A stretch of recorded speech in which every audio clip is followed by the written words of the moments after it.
Hilary Benn. Thank you very much indeed, Madam Deputy Speaker. The Minister's talked about the real difficulties facing those who wish to apply from Afghanistan, but having listened very carefully to what she said today, there are two things I'm not clear about. The first is the impression previously was given that if people could get to the border and leave Afghanistan, they should do so. I am not clear what she is saying today about that in terms of advice the government has given. And secondly, if I can pick up the point that my right honourable friend who chairs the Select Committee raised, all of us have been referring many, many cases to the Home Office relating to people who are in Afghanistan at the moment. Are they going to have to make a fresh application under the scheme she has announced today, or will those details be read across and considered under the scheme automatically? Because that will be of great assistance to lots of members on both sides of the House to know what is it we should be doing. Can we say we've sent you the details, you've got them, you'll consider them under the new scheme, or do they have to apply afresh?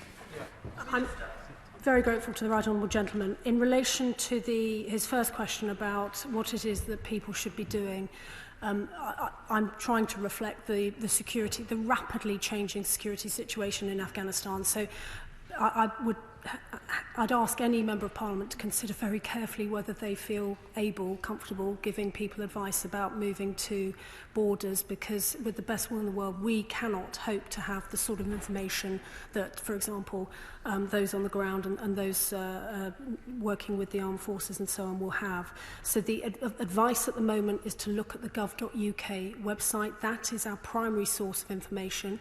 Bear in mind, of course, that anything we talk about, there is the potential that others are watching, bad actors and so on. We need to bear that in mind, and indeed Members of Parliament should bear that in mind in terms of their own correspondence. We heard the experiences of a colleague last week and a fraudulent attempt.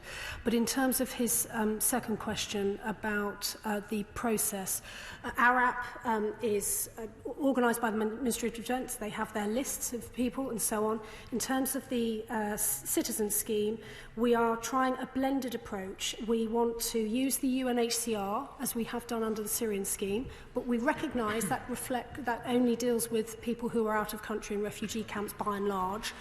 We also want to look at civil society. We are not proposing to open this up as an applications process, because there are 40 million people living in Afghanistan, and I suspect the overwhelming majority of them feel pretty vulnerable for various reasons at the moment.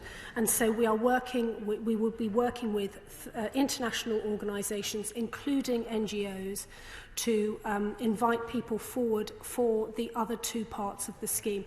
Bear in mind, of course, also that some of the 500, the Honourable Gentleman will get his moment, I suspect, some of the 500 or so people who have been evacuated under Operation Pitting may themselves be eligible under this scheme. So we are, as I say, having to take this step by step, but we wanted to keep the House as updated as we could today so that the House is aware of the direction of travel. I appreciate